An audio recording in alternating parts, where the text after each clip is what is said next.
Bienvenue dans cette minute utile du musicien. Aujourd'hui, je voulais vous parler d'un mec qui fait un super boulot sur les bottlenecks. Il s'appelle Chris Colomes.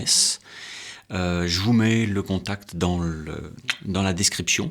Il fait des superbes bottlenecks pour ceux qui aiment le bottleneck ou qui veulent s'y mettre. Et lui, il les fait en marbre. Alors celui-là, c'est un marbre des Pyrénées, et je sais qu'il bosse beaucoup les marbres des Pyrénées. Il m'a dit que ce marbre-là était dans je ne sais plus quelle belle chapelle, et à Versailles. C'est un marbre qui est beau comme tout. Alors au début, je me suis dit, tiens, on a le son habituel vert, d'accord, qui est un son plutôt doux. On a le son métal. Alors mes bottlenecks sont planqués quelque part là. Depuis que j'ai refait mon studio, j'arrive pas à remettre la main dessus. Ils sont dans une boîte et je les retrouve, d'accord. Donc en métal, ça c'est plutôt du laiton. Ça donne un son plus dur, plus roots. Et il y a la céramique aussi.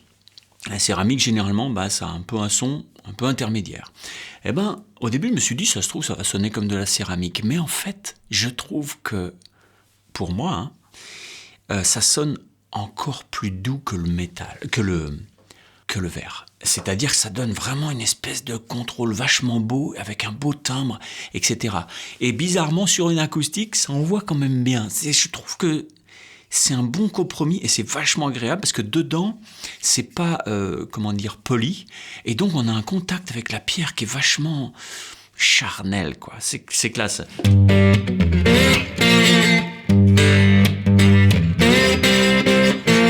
Alors, il faudrait accorder la guitare comme il faut parce que pour le slide, sinon c'est la merde.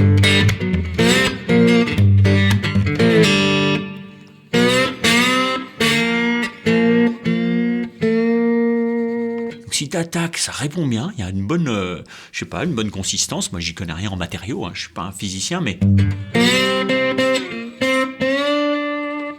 si tu joues cool, ça a une belle couleur.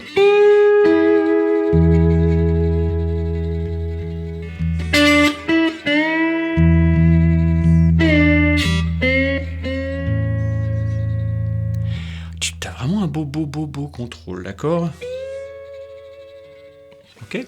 Pour vous donner la comparaison avec le... Vous voyez ce que je veux dire ? Normalement, le verre, c'est réputé pour être très doux, et là, je peux avoir plus de marge en bas. Je peux vraiment, je trouve, aller plus bas dans le toucher.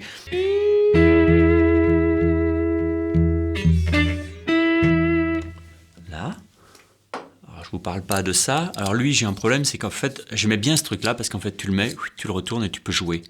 Donc c'est vachement bien, tu as juste à faire ça pour le mettre. Mais j'ai minci des doigts, parce que j'ai minci tout court, donc j'ai maigri des doigts, parce que, je sais pas, je mange moins de patates, les patates ça fait gonfler les doigts, peut-être le bricolage aussi. Et du coup, en fait, maintenant il est trop grand, donc je le paume, il reste pas en place. Mais ça fait... Il y a un son beaucoup plus... qui zingue un peu. Et moi j'aime beaucoup ça, par exemple en acoustique avec un dobro, c'est pas mal. Mais je trouve que pour moi, le meilleur compromis, c'est ça. Franchement, il est super. Chris Colomes fait des super machins en marbre. Je pense que tu dois pouvoir avoir plusieurs formes si tu veux. Ils sont plutôt gros, donc tu es plutôt à l'aise. Tu peux le mettre à n'importe quel doigt.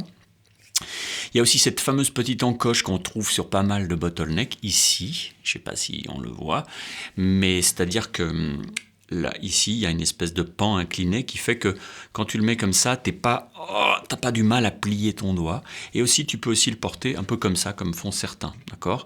Moi, j'arrive pas à faire ça.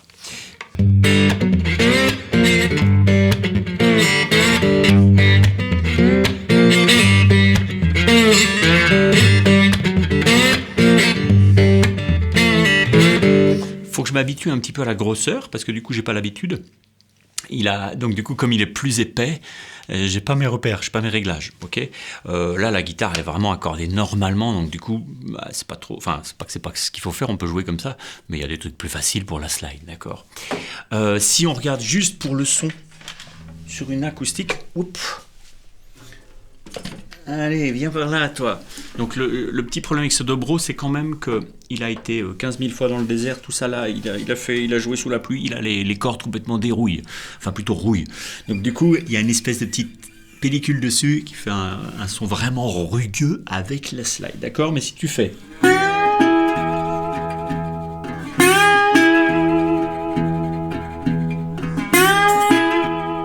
Ok. Avec le métal...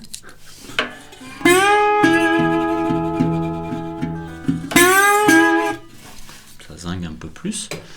Mais c'est chouette. Hein. Et là,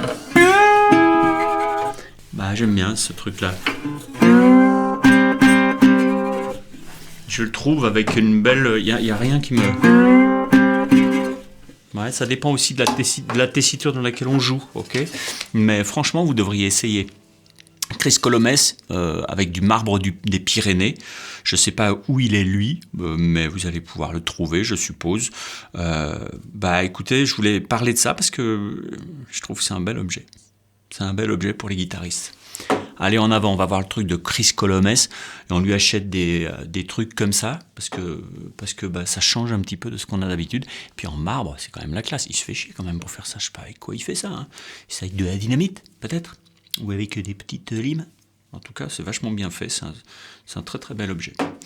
N'hésitez pas à aller vous former. Hein. Il y a plein de trucs, d'accord. Dans le premier commentaire que je laisse sous la vidéo, il y a plein d'infos pour aller chercher plein de choses. Et puis pour s'éclater, pour l'impro blues par exemple. Allez, bye bye.